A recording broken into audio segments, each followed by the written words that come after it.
Next, we'll cut away any packing material around the sewing head. Carefully remove the packing material around the head so as not to disturb the thread.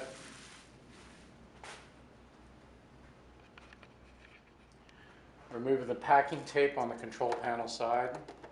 The blue tape is special and leaves no residue, so you can peel it easily.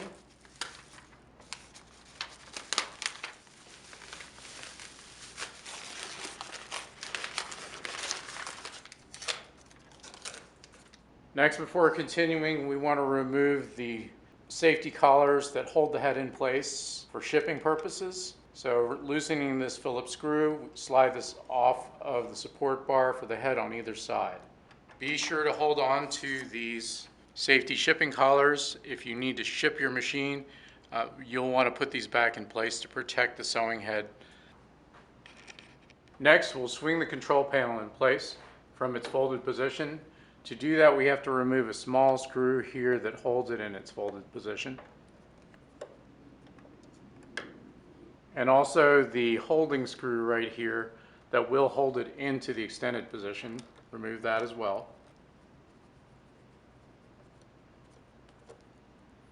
Swing the control panel into the forward position and take the screw we just removed off of this arm and reinsert it to lock the arm into the forward position. Tighten it down with your Phillips screwdriver. Next, we'll install the major components of the machine. Find the top and the bottom of the thread stand and the posts and the X carriage.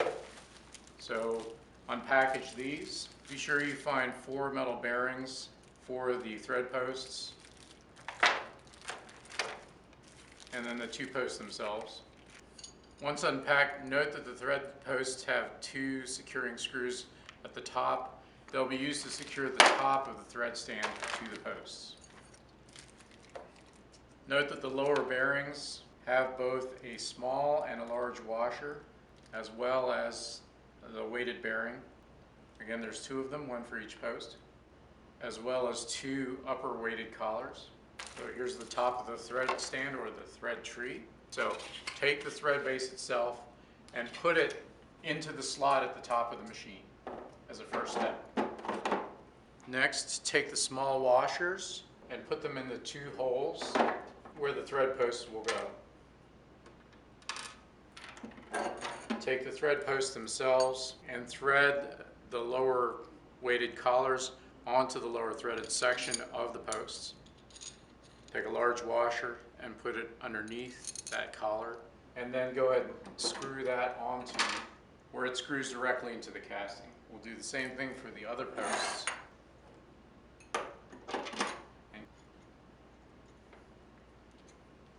Until you have this hand tight. To aid you in assembly, the operator's toolkit that comes with this has a 2.5 and a 3mm Allen wrench with a blue handle. You can remove them. I'll just take the one that I have in my toolkit. There are holes in the top of the thread post that you can pass the shaft of the 3mm hex wrench through to use as a lever to tighten these posts a little bit beyond hand tight. And then finally, tighten down the collars against the washers at the base of the thread. To continue assembling the thread stand, we'll need those upper weighted collars, and to install them first we'll remove the 2 Phillips screws at the top. To continue assembling the thread stand, take one of the upper collars and loosen with a 2.5mm hex wrench, like the one that comes in the toolkit, the screw that's inserted here to allow it to slip over the shaft of the thread stand. Loosen it just enough so that it slides over the posts.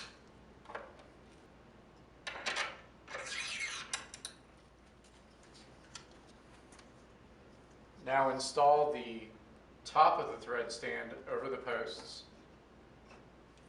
Let it slide down a little bit, and then reinsert the Phillips screws at the top of the posts.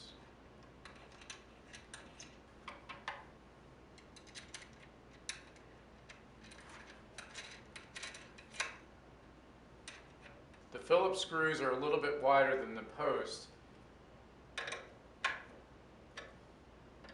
and serve as a stopper for the top of the thread stand that you can now push it up against, like this. And then raise the lower collar and have it hold up the posts while holding that up against the bottom of the thread tree. And now tighten the collar with the 2.5 millimeter hex wrench.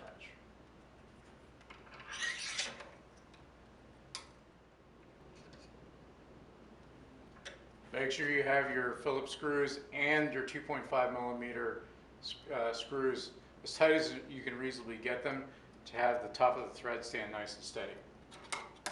In continuing to set up the thread stand, find the bag of thread post and spring washers, open it up. For every thread post, place a spring washer over the lower end and then align the tabs with the cutouts in the base of one of the holes. Push down and turn clockwise until it locks into place. Repeating the process for all 13 sets of spring washers and posts.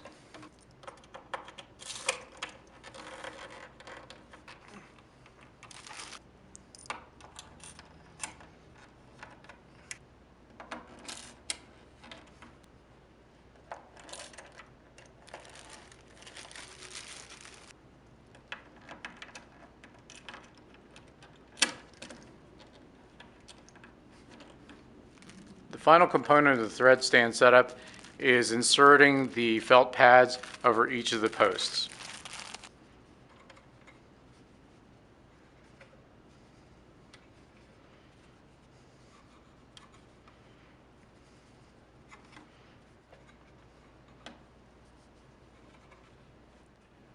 The thread stand is now fully assembled. Next, we'll install the X carriage onto the machine, which creates the left and right movement as the machine embroiders. And on the X carriage, you want to look for 2 attached small Phillips screws, which will be used to secure that.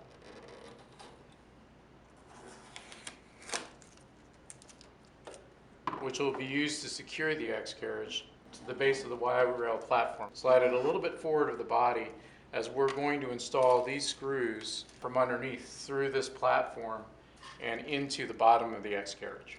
Find the positioning pins on the end of the Y rail. There's one here and one on the other side.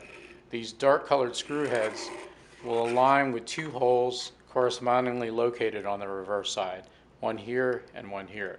Aligning these holes with those positioning pins, and we'll use these 2 Phillips screws to secure the X carriage. Make sure that the X carriage and the Y rail assembly together are brought forward enough that you can get under here with a screwdriver. The screw holes are at the front left and the back right of the platforms. Take one of the screws, get it started, and here on the right side there's a screw hole at the right rear. Tighten both screws. The final step in X carriage assembly is the power and data cable. Take it from the X carriage and run it to the neck connector, plug it in, and screw in the locking pins